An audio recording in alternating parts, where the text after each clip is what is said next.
Chapter 74, 5th Year, Pain. Remus overslept the next morning and would have missed breakfast if Peter hadn't shouted his name about 100 times before leaving himself. As the door slammed, Remus rolled onto his back and stared at a chink of light coming through his curtains. He had slept badly and resigned himself to sleeping badly every night until he'd got this ridiculous Sirius thing out of his system. The first thing to do was to stop thinking about it, he told himself sternly, jumping up out of bed and heading straight for the shower. Cold as he could stand it. James and Sirius must have left early for Quidditch. A memory of Sirius in his scarlet robe surfaced, hair pulled back, face glistening, that energetic, competitive glint in his eyes. Remus groaned and turned the shower knob all the way down from lukewarm to icy. He forced himself to think about something else, charms, or arithmancy, or history. Yes, he found that listing off the names of the generals involved in each side of the Great Goblin Revolt of 1642 seemed to calm him down a bit, gave him something to focus on anyway. You couldn't have lustful thoughts with names like Krebshunk and Fripp the Disemboler running through your head. He dressed and headed down for breakfast. Their first lesson was Transfiguration, and you could never get away with being late for McGonagall. In the Great Hall, Peter was sitting at the Ravenclaw table with Desdemona, and they were clearly getting reacquainted after a very long summer apart. Remus sighed a little, inwardly, remembering how that felt. It was even worse to watch other couples snogging when you knew what you were missing. Sirius and James were at the Gryffindor table, both dressed in their school uniform, but decidedly rumpled from practice. Their body language was very out of character. Sirius was turned away from James, nose in the air. James looked furtive and wound up. If Remus didn't know better, he'd have thought they were in the middle of a row. As he sat down opposite his two friends, he found that his first impression had been correct. They were sitting in stony silence, and it was clear that Sirius was being very stubborn about something. "Morning," Remus said tentatively, reaching for some toast and jam. "Morning, your prefectness," Sirius replied, with half a smile. He was pouring spoonful after spoonful of brown sugar into his porridge. "Hiya, Moony," James said, glancing over at him briefly before turning back to Sirius. He looked worn out, stressed. It did not suit him. "Sirius," he said, very seriously. Sirius ignored him. "Sirius," James repeated louder. "Not now, Potter. I'm busy." "You're playing with your breakfast." James wrinkled his nose. "And please don't eat that. My teeth hurt just looking at it." Remus thought it looked good, actually. He liked very sweet things, especially when he was in a bad mood. He kept this opinion to himself. Best not to get involved, where James and Sirius were concerned. Sirius finished pouring his last teaspoon of sugar, stirred it vigorously until the mixture had turned the texture and colour of sand. He scooped up a heaped spoonful, then, making eye contact with James the whole time, shoved it in his mouth and chewed. Remus could hear the grains of sugar crunching between his teeth. James shook his head. "You don't have to be like that. I'm not Regulus," he said grumpily. Sirius scowled at him, then stood up. "Gotta go to the library." He said, his mouth still full of oversweet porridge. "See you in Transfiguration." James sighed, heavily, watching Sirius leave. Remus breathed a small sigh of relief, but felt immediately guilty about it. There was obviously something wrong with his friend, and he ought to be as concerned as James. "What's up?" he asked, hoping he sounded calm and caring. "See him limping," James said, still watching Sirius walk out of the hall. Remus looked. He had the same arrogant swagger as usual, his hair swishing and his shoulders back. But, yes, Remus thought James was right. He looked a little unsteady on his feet. "Something happened at practice?" Remus frowned. "No. James shook his head. Been like that since yesterday." Remus thought back, scanning his memories. Sirius had been sitting down most of the time Remus had seen him, and even then, Remus hadn't exactly been looking in great detail. In fact, he had been trying to do the complete opposite. His guilt took on a new dimension. "You think his mum did something?" he asked, his stomach churning. "I know she did," James replied, fiercely. He was looking at the Slytherin table now. "He tried to hide it in the changing rooms, but I caught him in the showers and... Merlin, Moony, if you saw..." "What?" James shook his head, as if he wished he could shake out the image. "She's butchered him." A chill ran through Remus that was 10 times more effective than a cold shower. All of a sudden he was 11 again, and back in the Quidditch changing room after he and Sirius had crashed their brooms. 11-year-old Sirius whispered, "I've got scars," and lifted his trouser leg to show the long, straight silver marks. At the time, Remus had only thought how different they were from his own scars, how neat and uniform, as if they had been done with a razor blade. Later, Sirius had described the scars as a discipline technique, but they had never discussed it again. Is he okay? Remus asked, shakily, no longer wanting his toast.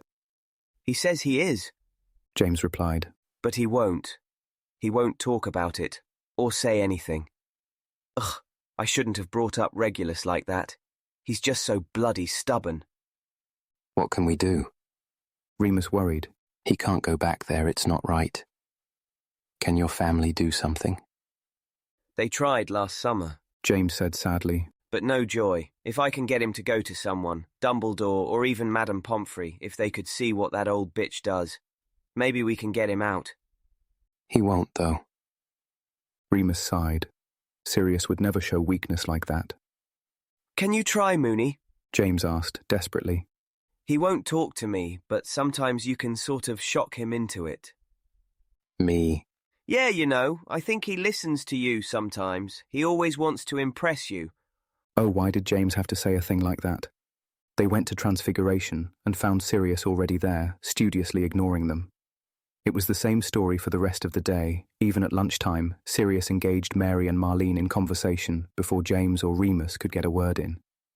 He kept them entertained with silly impressions of Peter and Desdemona, so that they were hysterical with laughter. James sat by, grim-faced, his expression not flickering once. They weren't able to trap Sirius alone until well after dinner.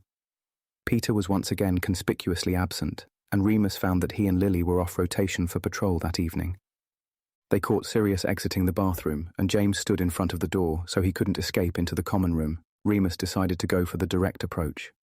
Heard you had a shit summer, he said, looking Sirius in the eye. It was easier, if you were ready for it. Sirius snorted. What's James been saying? That you're hurt, but you're too much of a stuck-up git to admit it. I'm not hurt. Sirius growled, disgusted. It's healing.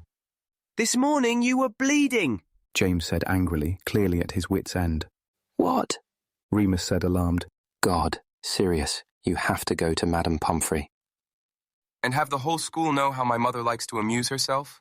No thanks. Yeah, because Madame Pomfrey tells the whole school everything, Remus said, raising a sarcastic eyebrow. Let me see.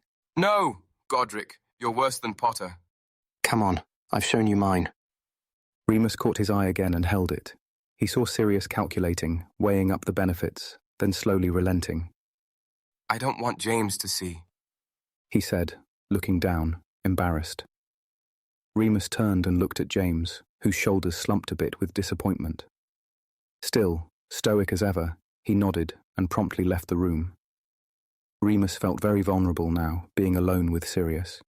He pushed all selfish thoughts aside and tried to concentrate on helping his best friend. Come on, then. He nodded at Sirius. Let's see. One victim to another. He'd meant that as a bit of a dark joke, but realised at once that it had been the wrong thing to say. He cursed himself and resolved to shut up unless he had something helpful to say. Sirius sat on the nearest bed, which happened to be Remus's, and pulled up his trouser leg. Remus had to hold back a gasp of horror. James had used exactly the right word, butchered. These marks were not neat and ordered, as the earlier scars had been. They were vicious, cross-crossed, varying in depth and severity. The entire backs of his calves looked as though someone had sliced at them with a surgeon's scalpel. Lacero, Remus asked, trying to keep his face blank. Sirius flinched slightly at the word, but nodded. Bitch, Remus said. Sirius laughed. Goes all the way up, he said. Shit. Remus breathed. He backed away, then went to his bedside table to rummage around. I've got something that'll stop it hurting. It doesn't... Don't lie, Remus commanded, pulling out his jar of Murtlap essence. I know pain. Sirius accepted this. Remus returned and handed him the jar. Sirius looked at it, then at Remus, expectantly. You rub it on, Remus said. He shook the jar impatiently. Come on, I'm not doing it for you. I'm not your house elf. He thought he'd been doing pretty well, but it would all come crumbling down if he had to touch Sirius, even somewhere as innocent as his calves. Sirius grinned and took the Murtlap essence. He scooped out a liberal dollop with his long fingers and smeared some onto his leg. Remus saw from the look in his face that it had worked at once. His features relaxed, some of the sharpness left his eyes. He must have really been in pain. Bloody hell, you're amazing, Mooney, Sirius said, cheering up as he continued to apply the essence. Remus blushed and shrugged. It's just magic, not like I discovered the stuff. Yeah, but still. Sirius stood up now and began to unbutton his trousers so that he could do the rest of the cuts. Remus practically leapt back and scrambled towards the door, babbling. I'll give you some privacy. Got to go anyway. Homework. His voice was much higher than he wanted it to be. He practically ran down the stairs and bumped straight into James. Is he okay? Yeah. I gave him something for it. Just give him a minute. I think he'll come down. Brilliant. Thanks, Remus. I didn't talk to him about going to a teacher or anyone. Yeah, but he's talking to us now. James beamed. Seriously, thanks, Mooney. You're a legend. We're going to pay you back. I'm not supposed to say anything about it yet, but, well, I promise we're going to... With that, James clapped him on the shoulder, then ran up the stairs to see Sirius. Remus sank into a nearby armchair and decided to reassess a few things. He had to get away, in case they came back down. He left the common room and went to the library, where he spent the rest of the evening painstakingly studying the Goblin rebellions. It was OWLS this year after all, and he couldn't allow his libido to wreck everything he'd been working for. It was almost curfew by the time he felt ready to leave. His eyes itched and his back ached, and he was in a bad mood. But at least he wasn't thinking about Sirius anymore. Well, not really. He left the library and walked quickly up the dark corridors of the Gryffindor Tower. He was at least halfway there when he heard an odd sort of noise, like a whimper, at the end of the charms hallway. Sighing to himself, he went to investigate. Lily would have his guts for garters if he didn't. It was as he suspected. 2 Slytherins had cornered a Ravenclaw first year and were tormenting him. They had him in a binding curse. Remus had been in that position plenty of times. Expelliarmus, he called out, and the 2 Slytherins' wands flew into his hands. They turned, one dark-haired, one fair, Barty Crouch and Regulus Black. Oh, you two. Remus yawned, leaning casually against the wall. The Ravenclaw scurried off, squeaking a quick "thank you" to Remus as he did. Loony Lupin! Barty smirked. He had a horrible smile, as if he had never really known joy or happiness. Watch your tongue, Crouch.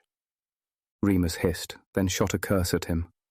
At once, Barty's tongue began to swell up, turning purple as it did so. He clutched at it desperately, but it was one of James's engorgement charms and could not be stopped. Better get to the hospital wing. Remus smiled pleasantly. I'll send your wands to your head of house. Let him know you were out of bounds. How dare you!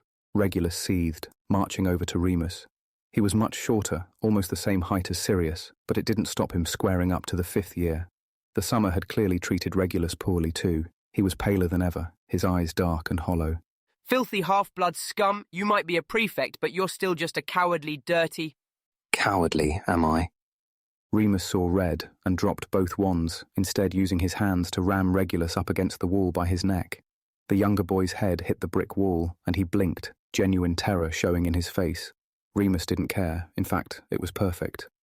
I may be a half-blood, Remus hissed menacingly, but at least I don't stand by and watch my family get cut to shreds. Regulus's eyes widened, and a terrible, haunted look came over him. I told him to stop pushing her, but he wouldn't listen. He whispered. I couldn't stop her. Disgusted, Remus let go. Barty was still choking, further down the hall. You're a coward, Regulus Black. Remus said, very quietly. Don't ever forget it. He spat at Regulus's feet and walked away.